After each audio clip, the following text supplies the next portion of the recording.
Praise be, Jesus and Mary.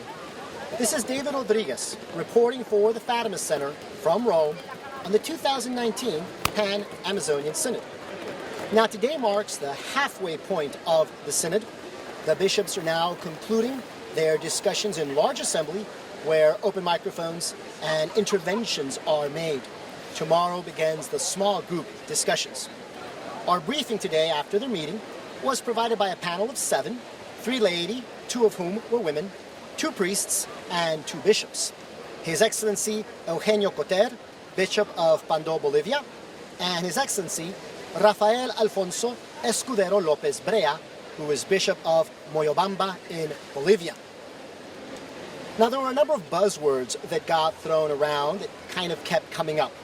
Some of those were all about migration, as well as ecumenism and enculturation, and especially how evangelization cannot be separate from ecumenism and enculturation.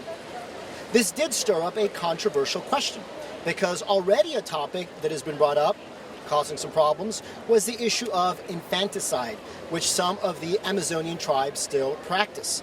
Today, an Italian reporter mentioned that one of the Amazonian leaders was talking to the Bishop of São Félix, a Brazilian, and that he claimed that the white man is cruel because he allows his elderly that are not self-sufficient to remain imprisoned in their bodies instead of just ending their life.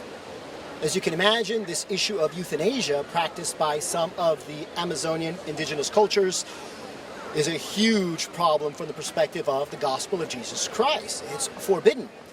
And yet, we did not get a straight, clear answer.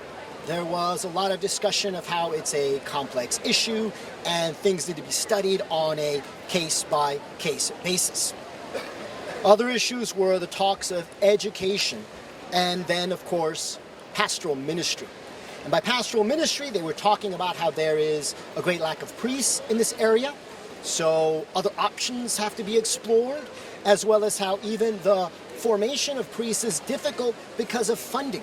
This area doesn't have enough money to send its priests to receive proper formation. Talk was made about the important role that women serve in the community and that many of these roles could simply be turned into ecclesial ministries. I think a definite problem here is that the word ministry is now very open and very ambiguous. And of course, this idea of men not having proper formation because of the lack of funding could open up for that idea that we're going to have another order of priests that is a lower grade only for sacramental ministry. So some of those things that we feared are being discussed in sort of vague and hidden terms. Very concerning is how, and this has not been explained completely, but that they need to create new episcopal structures. Maybe that's a diocese, but probably not. It more likely is how there needs to be a new kind of collaboration by bishops of this or that region. Much like after Vatican II, we saw the creation of these local conference of bishops, the U.S. Conference of Bishops or the Brazilian Conference of Bishops. Those conferences are not enough. Now, specific regions, like the Amazon, will need its own conference so that it can address all of these issues of education, enculturation, migration, and all the other buzzwords that were thrown around. What I found particularly concerning was the mention that this is kind of almost a laboratory, an area in which we can experiment in the Amazon to try out all these new paths and these new relational styles. But if that's the case, then what's it a laboratory for? Is it a possibility that things will be explored in this area and then exported to the universal church?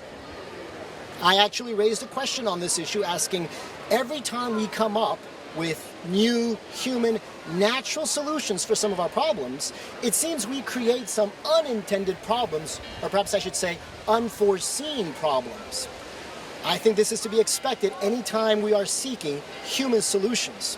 Instead, we should be focusing on the divine solution, the one and only solution that heaven has given us. That solution provided by Our Lady of Fatima, which unfortunately is still not being heeded and still not being discussed. But we know that it's prayer and penance. We know that it's the recitation of our rosary.